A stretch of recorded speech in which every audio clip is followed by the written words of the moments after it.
What's up, guys? Welcome to the Concrete Construction Channel. This video is going to be a little bit different than what we normally cover.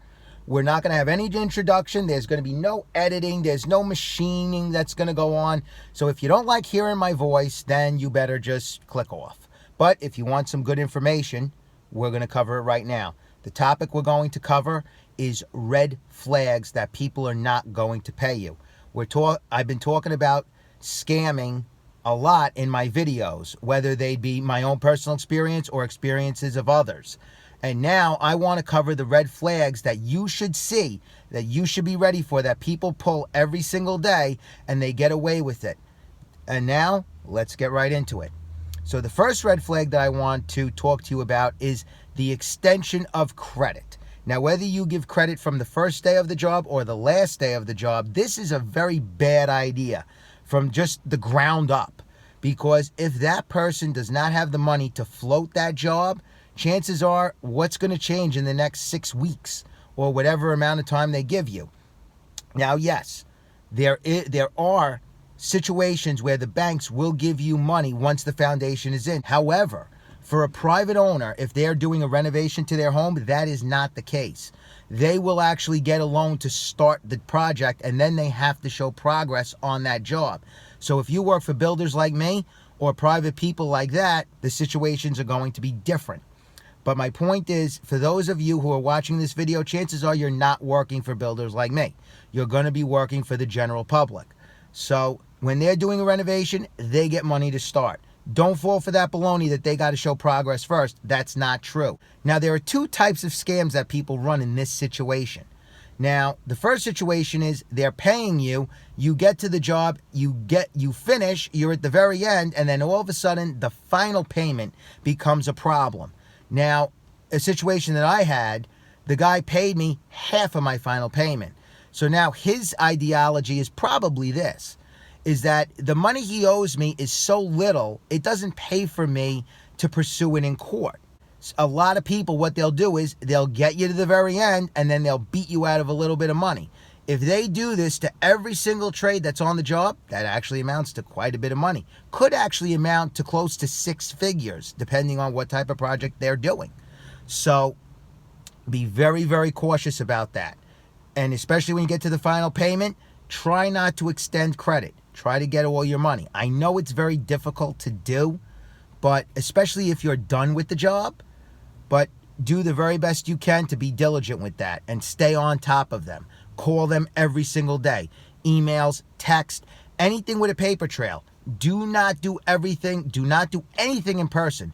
If they're starting to give you a hard time over money, the courts want to see documentation of it. So try to keep it to text and emails, because phone conversations, if you do not tell them they're being recorded, it's not going to be admissible in court. So that's a problem that you do have to watch for. The other thing is people, what the lie they'll tell you is, well, get my job started and then I'll start paying you next week when my aunt gives me money from Ohio. That's a story that happens a lot in my area. And a lot of guys end up falling for it. And people actually like to prey on newer contractors. They could smell that you might need the work or that you may be inexperienced, and extending credit is extremely dangerous. It is actually one of the stupidest things contractors could do, but for some reason we all seem to do it. And the other thing is, if you're not collecting interest on that money, what's the point of extending them credit? Because if the banks extend them credit, they get interest. We get nothing. So guys, unless you have a contract that states you can collect interest on money if it's not paid, good luck getting it anyway. And the last red flag, and this is actually the smallest red flag of them all, the victim. So many people play the victim. Oh, this contractor was no good. He just up and left me with this mess. Please help me. I'm in distress. It's all baloney. 90% of the time, it's baloney. They stopped paying that contractor, and that contractor said, to hell with this, I'm out of here. And the problem is, you're not going to know who that contractor was to go interview him on what happened. See, I have this happen a lot. Even in my business, people play the victim. I just had a lady call me yesterday about a job that she needs started on Monday. Today is Saturday. Yesterday was Friday. She goes, oh, can you start on Monday? Please, I'm in such a bad situation. My other contractor up and left me.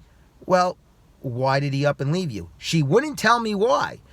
And I even asked her, who was the contractor that left her high and dry? She wouldn't tell me that either.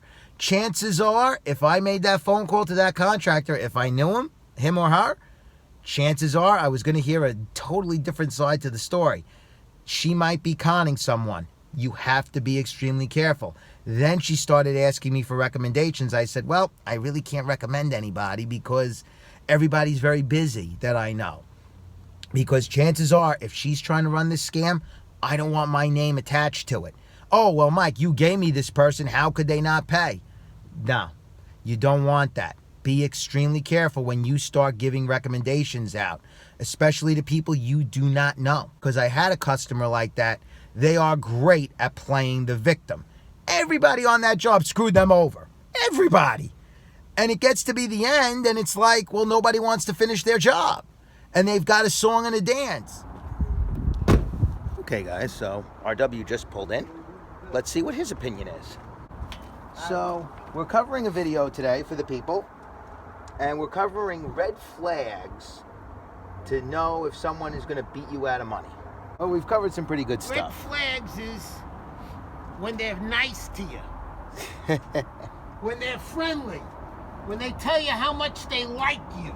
It is a red flag. Very true, very true. The people who screw you the most always come to you with smiles on their faces. Yeah, remember that. And absolutely. Also, when they tell you they're a great payer.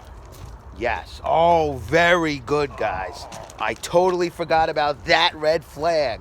And that is a very minute red flag, right? Because you wouldn't even realize it subconsciously. But the person is actually telling you they're going to pay you because they're trying to convince you and themselves that you're going to get paid. Anyone who has ever told me or someone I know that they are great payers are the worst people to work for. They absolutely will never, ever pay you. And if they pay you, they always pay you a portion of what you're owed. And they're the first ones to rack up a big bill. And then they'll offer you a lower amount of money. You'll still think you're getting a lot of money because that lump sum is big, but you're actually losing on all of your profit. And you don't even realize it. Let's just say they owe you 30 grand. They offer you 26. $4,000 of profit is totally out the window, right? Right. That is a great point. When they tell you that they're a great payer, run away. Because if they're going to pay you, there is not even a question that you shouldn't get paid, right? You provide a service. You do the work. There you go. A minute, please. Off camera? Off camera. Okay, guys. So we will... I hope this video has helped you out. Unless you want them to know that I'm hungry and I want to go to Tim Hortons. Do you want them to know that? Now they know that. Oh, now okay. they know that. There you go. And we got the new set of pallet forks that just came in yesterday. So I'll show you guys that before we sign off.